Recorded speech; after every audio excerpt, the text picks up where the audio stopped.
എല്ലാവർക്കും നമസ്കാരം. ഇന്നത്തെ വീഡിയോ ഷെയർ ചെയ്യാൻ പോകുന്നത് വളരെ സോഫ്റ്റായ ഗോതമ്പ് ദോശയുടെ റെസിപ്പിയാണ്. എങ്ങനെ ഉണ്ടാക്കുന്നത് നോക്കാം. ഈ ദോശ ഉണ്ടാക്കുന്നതിനായി അരക്കപ്പ് ഗോതമ്പ് പൊടി എടുത്തിട്ടുണ്ട്. അരക്കപ്പ് റവ വറുത്തതോ വറുക്കാത്തതോ എടുക്കാം. അരക്കപ്പ് അധികം പുളിയില്ലാത്ത തൈര് ഒഴിക്കാം.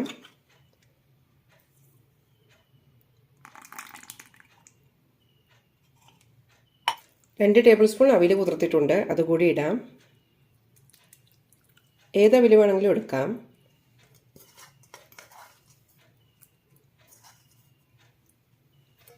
ആവശ്യത്തിന് ഉപ്പ് ഇടാം. നന്നായി മിക്സ് ചെയ്യാം. വെള്ളം കുറച്ചും കൂടി ഒഴിക്കേണ്ടി വരും. മിക്സ് ചെയ്ത ശേഷം നല്ല സ്മൂത്തായി അരയ്ക്കാം. കുറച്ചുകൂടി വെള്ളം ഒഴിക്കുന്നുണ്ട്.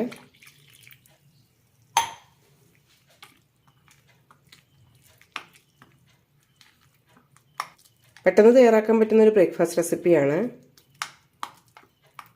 ദോശമാവ് ഇഡ്ഡലി മാവൊന്നും സ്റ്റോക്കില്ലാത്ത സമയത്ത് നമുക്ക് ട്രൈ ചെയ്യാം. നല്ല രുചികരവുമാണ്. വളരെ സോഫ്റ്റായിരിക്കും ഈ ദോശ. മിക്സിയിലിട്ട് ബ്ലെൻഡ് ചെയ്തെടുക്കാം.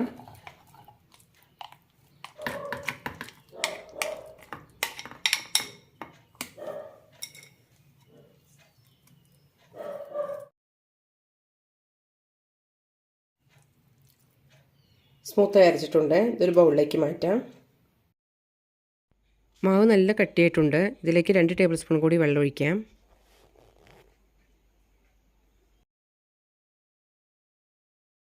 ദോശമാവിനേക്കാളും കുറച്ച് കട്ടിയുള്ള മാവാണ് വേണ്ടത്. ഒരു നുള്ള അപ്പസോഡ ഇട്ടാൽ മതി.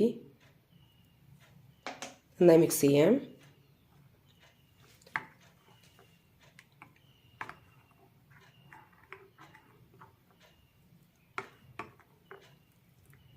പത്ത് മിനിറ്റ് റെസ്റ്റിനായി വയ്ക്കാം.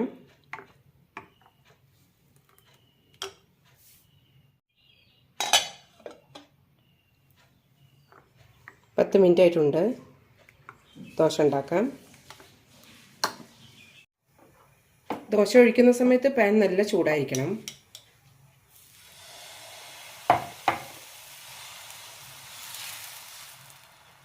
അടച്ചു വയ്ക്കാം.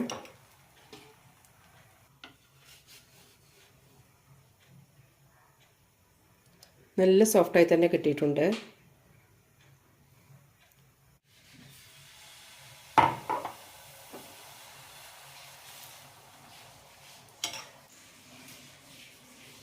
റെഡി ആയിട്ടുണ്ട്.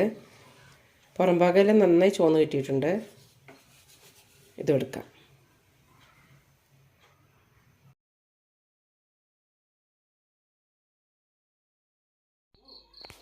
വളരെ എളുപ്പത്തിൽ തയ്യാറാക്കാൻ പറ്റുന്ന ഈ ദോശയുടെ റെസിപ്പി എല്ലാവരും ഒന്ന് ട്രൈ ചെയ്ത് നോക്കൂ.